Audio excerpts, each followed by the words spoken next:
ಮೂರು ಪುಟ್ಟ ಹಂದಿ ಮರಿಗಳು ಮತ್ತು ದೊಡ್ಡ ಕೆಟ್ಟ ತೋಳದ ಒಂದು ಕಥೆ. ಒಂದು ಕಾಲದಲ್ಲಿ ಮೂರು ಪುಟ್ಟ ಹಂದಿ ಮರಿಗಳು ತಮ್ಮ ತಾಯಿಯೊಂದಿಗೆ ಒಂದು ಸಣ್ಣ ಮನೆಯಲ್ಲಿ ಸಂತೋಷದಿಂದ ವಾಸಿಸುತ್ತಿದ್ದವು.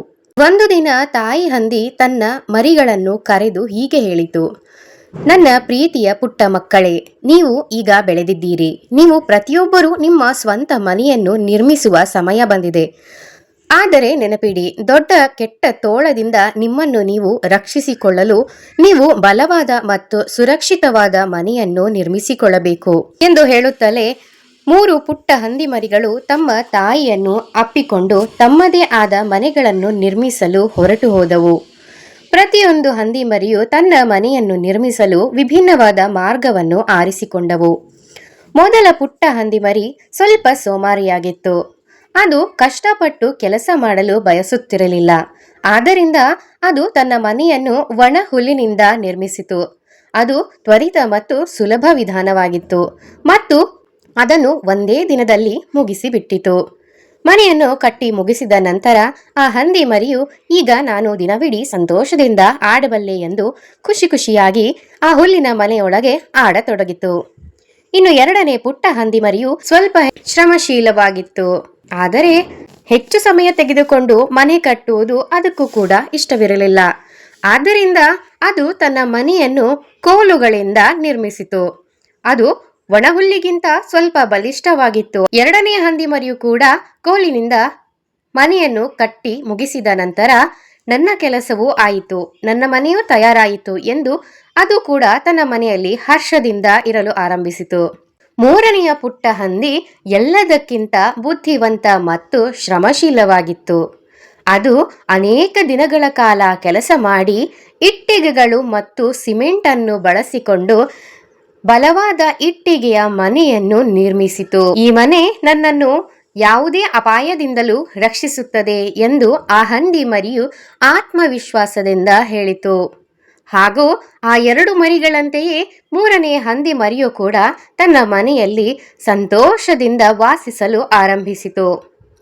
ಸ್ವಲ್ಪ ಸಮಯದ ನಂತರ ಒಂದು ದೊಡ್ಡ ದುಷ್ಟ ತೋಳವೊಂದು ಹಂದಿ ಮರಿಗಳು ಇದ್ದ ಕಾಡಿಗೆ ಬಂದಿತು. ಆ ತೋಳವು ಬಹಳ ಹಸಿದಿತ್ತು.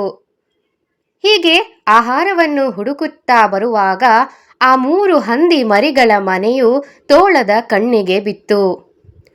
ತೋಳವು ಮೊದಲು ಒಣಹುಲ್ಲಿನಿಂದ ನಿರ್ಮಿಸಿದ್ದ ಹಂದಿ ಮರಿಯ ಮನೆಯ ಬಾಗಿಲಿಗೆ ಬಂದು ನಿಂತು ಬಾಗಿಲನ್ನು ಬಡಿಯಲು ಪ್ರಾರಂಭಿಸಿತು. ಚಿಕ್ಕ ಹಂದಿ, ಪುಟ್ಟ ಹಂದಿ, ನಾನು ಒಳಗೆ ಬರಲೇ ಎಂದು ಕೇಳಿದಾಗ ಹಂದಿ ಮರಿಯು ಹೀಗೆ ಉತ್ತರಿಸಿತು: ಇಲ್ಲ, ನಾನು ನಿನ್ನನ್ನು ಒಳಗೆ ಬರಲು ಬಿಡುವುದಿಲ್ಲ ಎಂದು ಹೇಳುತ್ತಲೇ ತೋಳವು ಗೊಣಗಿತು ಮತ್ತು ಅದು ಜೋರಾಗಿ ಉಸಿರನ್ನು ತೆಗೆದುಕೊಂಡು ಆ ಹುಲ್ಲಿನ ಮನೆಗೆ ಜೋರಾಗಿ ಊದಲು ಪ್ರಾರಂಭಿಸಿತು. ತೋಳವು ಜೋರಾಗಿ ಊದುತ್ತಲೇ ಹುಲ್ಲಿನಿಂದ ಮಾಡಲ್ಪಟ್ಟ ಮನೆಯು ಗಾಳಿಯಲ್ಲಿ ಹಾರಿ ಹೋಯಿತು. ಆ ಪುಟ್ಟ ಹಂದಿ ಮರಿಯು ಕಿರುಚುತ್ತಾ ತನ್ನ ಸಹೋದರ ಕಟ್ಟಿಗೆಯಿಂದ ನಿರ್ಮಿಸಿದ್ದ ಮನೆಗೆ ಓಡಿ ಹೋಯಿತು. ತೋಳವು ಹಂದಿ ಮರಿಯನ್ನು ಹಿಂಬಾಲಿಸಿಕೊಂಡು ಬಂತು. ಅದು ಕಟ್ಟಿಗೆಯ ಮನೆಯ ಬಾಗಿಲನ್ನು ಬಡಿಯಿತು. ಚಿಕ್ಕ ಹಂದಿಗಳೇ, ಪುಟ್ಟ ಹಂದಿ ಮರಿಗಳೇ, ನಾನು ಒಳಗೆ ಬರಲೇ ಎಂದು ಕೇಳುತ್ತಲೇ ಆ ಎರಡು ಹಂದಿ ಮರಿಗಳು ಇಲ್ಲ, ನಾವು ನಿನ್ನನ್ನು ಒಳಗೆ ಬರಲು ಬಿಡುವುದಿಲ್ಲ ಎಂದು ಉತ್ತರಿಸಿದವು. ಇದನ್ನು ಕೇಳಿ ಕೋಪಗೊಂಡ ತೋಳವು ಮತ್ತೆ ಜೋರಾಗಿ ಉಸಿರು ತೆಗೆದುಕೊಂಡು ಕೋಲಿನ ಮನೆಯ ಮೇಲೆ ಜೋರಾಗಿ ಗಾಳಿಯನ್ನು ಊದಲು ಪ್ರಾರಂಭಿಸಿತು. ಹಾಗೆ ತೋಳವು ಜೋರಾಗಿ ಗಾಳಿಯನ್ನು ಊದುತ್ತಲೇ ಆ ಕಟ್ಟಿಗೆಯ ಮನೆಯು ಕೂಡ ಗಾಳಿಯಲ್ಲಿ ಹಾರಿಹೋಯಿತು. ಎರಡು ಹಂದಿ ಮರಿಗಳು ಸಾಧ್ಯವಾದಷ್ಟು ವೇಗವಾಗಿ ಓಡಿ ಮೂರನೆಯ ಇಟ್ಟಿಗೆಯಿಂದ ನಿರ್ಮಿಸಿದ್ದ ಹಂದಿ ಮರಿಯ ಮನೆಯ ಒಳಗೆ ಓಡಿ ಹೋದವು. ಮೊದಲೇ ಹಸಿದಿದ್ದ ತೋಳಕ್ಕೆ ಇದರಿಂದ ಇನ್ನಷ್ಟು ಕೋಪ ಬಂದಿತು. ಅದು ಇಟ್ಟಿಗೆಯ ಮನೆಯ ಹೊರಗೆ ಹೋಗಿ ಘರ್ಜಿಸಲು ಪ್ರಾರಂಭಿಸಿತು. ಮತ್ತೆ ಬಾಗಿಲನ್ನು ಬಡಿದು ಚಿಕ್ಕ ಹಂದಿ ಮರಿಗಳೇ, ಪುಟ್ಟ ಹಂದಿ ಮರಿಗಳೇ, ನಾನು ಒಳಗೆ ಬರಲೇ ಎಂದು ಕೇಳುತ್ತಲೇ ಒಳಗಿನಿಂದ ಮತ್ತೆ ಅದೇ ಉತ್ತರ ಬಂದಿತು: ಇಲ್ಲ ಇಲ್ಲ, ನಾವು ನಿನ್ನನ್ನು ಒಳಗೆ ಬರಲು ಬಿಡುವುದಿಲ್ಲ ಎಂದು. ತೋಳಕ್ಕೆ ಪಿತ್ತ ನೆತ್ತಿಗೇರಿತು. ಕೋಪದಿಂದ ಮತ್ತೆ ಮೊದಲಿನ ಹಾಗೆ ಜೋರಾಗಿ ಉಸಿರನ್ನು ತೆಗೆದುಕೊಂಡು ಮನೆಯ ಮೇಲೆ ಊದಲು ಪ್ರಾರಂಭಿಸಿತು. ಆದರೆ ತೋಳ ಎಷ್ಟೇ ಪ್ರಯತ್ನಿಸಿದರೂ ಇಟ್ಟಿಗೆಯ ಮನೆಯನ್ನು ಕೆಡವಲು ಸಾಧ್ಯವಾಗಲೇ ಇಲ್ಲ. ಇದರಿಂದ ಕೋಪಗೊಂಡ ತೋಳವು ಇನ್ನು ಈ ಪ್ರಯತ್ನ ವಿಫಲವಾಗುವುದು ಎಂದು ಎಣಿಸಿ ಚಿಮಣಿಯನ್ನು ಹತ್ತಿ ಮನೆಯ ಒಳಗೆ ಹೋಗಲು ಪ್ರಾರಂಭಿಸಿತು. ಆದರೆ ಇಟ್ಟಗೆಯ ಮನೆಯನ್ನು ಕಟ್ಟಿದ ಮೂರನೆಯ ಬುದ್ಧಿವಂತ ಹಂದಿ ಮರಿಯು ಚಿಮಣಿಯ ಕೆಳಗೆ ಒಂದು ದೊಡ್ಡ ಮಡಿಕೆಯನ್ನು ಇಟ್ಟು ಅದಕ್ಕೆ ಬೆಂಕಿಯನ್ನು ಹೊತ್ತಿಸಿ ನೀರನ್ನು ಕಾಯಿಸಲು ಪ್ರಾರಂಭಿಸಿತು.